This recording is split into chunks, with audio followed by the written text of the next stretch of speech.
मानसी और मीरा दोनों बहुत पक्की सहेलियां थीं। उनका घर भी आमने सामने था और कॉलेज और स्कूल वह भी दोनों ने साथ साथ किया। दोनों की ही एमबीए करने की भी इच्छा थी। हालांकि एंट्रेंस एग्जाम तो दोनों ने इकट्ठे ही दिए, लेकिन मानसी की शादी तय हो जाने के कारण मानसी ने पढ़ाई छोड़ दी और मीरा ने एमबीए करने के लिए एडमिशन ले लिया।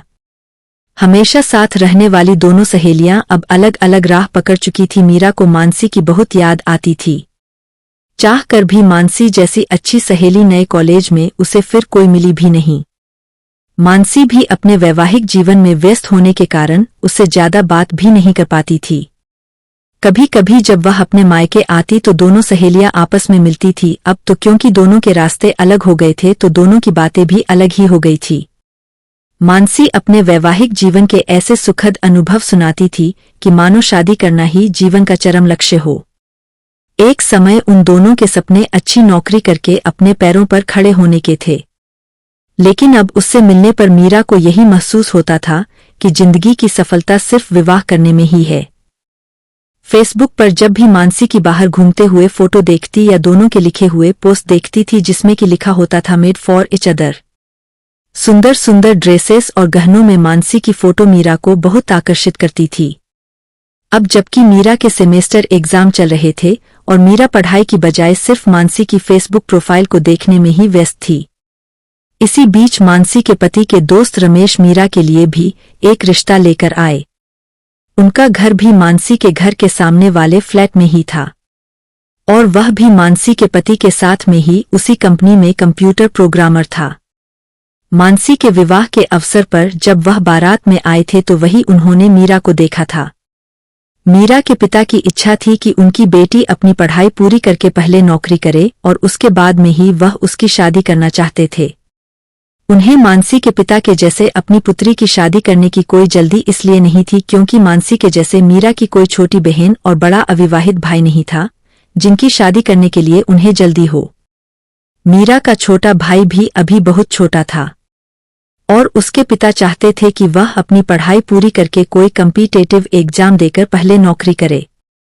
मीरा उस नए कॉलेज में भी एडजस्ट नहीं हो पाई थी। जब भी कभी मानसी से बात करती थी तो वह हमेशा अपने घूमने फिरने और नई नई ड्रेसेस खरीदने की ही बात करती रहती थी। मानसी के पति के दोस्त के रिश्ते के आने के बाद मीरा ने अपने कॉलेज भी जाना लगभग छोड़ ही दिया था। धीरे धीरे मीरा का पढ़ाई से भी मन उचट ही रहा था। उसकी मम्मी सब कुछ समझती भी थी और फिर उन्होंने उसके पापा को समझाया कि शादी तो करनी ही है और अगर मेरा उस लड़के से शादी करने में इच्छुक है तो हम इसकी भी शादी कर ही देते हैं। अंततः न चाहते हुए भी मीरा के पिता को उसका विवाह ही करना पड़ा। मीरा इस विवाह के होने से बहुत खुश थी क्योंकि अब वह और मानसी दोनों फिर से साथ साथ रह पाएंगे। सबसे अच्छी बात तो यह थी जैसे कि यह दोनों पक्की सहेलियां थी, ऐसे ही मानसी के पति और पवन भी बहुत अच्छे दोस्त थे। विवाह के बाद जैसा मीरा का ख्याल था और जैसे उसने सपने देखे थे वैसा तो बिल्कुल न हुआ। हालांकि पवन और मीरा ने फ्लैट में अकेले ही रहना था। उसके साथ ससुर गांव में ही रहते थे। पवन को अपने गांव में काफी पैसे अपने माता पिता को भी भेजने होते थे क्योंकि पवन के पिता के पास कोई अतिरिक्त आय नहीं थी। उनकी थोड़ी खेती की जमीन थी जिससे कि उनके खाने पीने का काम चल जाता था। एक गाय भी होने के कारण उन्हें दूध की समस्या भी नहीं थी। लेकिन फिर भी माता पिता और शादीशुदा बहनों के खर्चों के लिए पवन को बहुत से पैसे गांव में भेजना ही पड़ते थे। विवाह के पश्चात मीरा अपने मायके के जैसे ही घर के काम के लिए किसी को भी रखना चाहती थी, लेकिन पवन को लगता था कि केवल उन दो जनों के काम के लिए किसी को काम के लिए रखना पैसे बिगाड़ना ही है। पवन बुरा लड़का तो नहीं था, लेकिन घर की जिम्मेदारियां कुछ अलग होती हैं। वह बहुत किफायत से पैसे खर्च करता था। बाहर होटल से खाना खाना या कि कहीं घूमने जाना उसे पसंद नहीं था। सामने वाले फ्लैट में मानसी और रमेश तो रहते थे, लेकिन उनकी जिंदगी भी जो कि उसने उनकी फेसबुक पर फोटो डाली हुई देखकर अंदाजा लगाया था उससे बिल्कुल विपरीत थी। मानसी और रमेश की जोर जोर से लड़ने वाली आवाजें भी अक्सर उनके फ्लैट से आती रहती थी।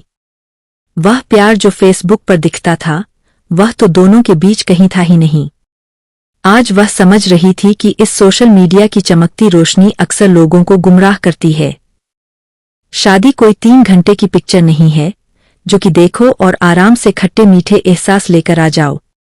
विवाह एक बंधन ही है जो कि निभाना ही है।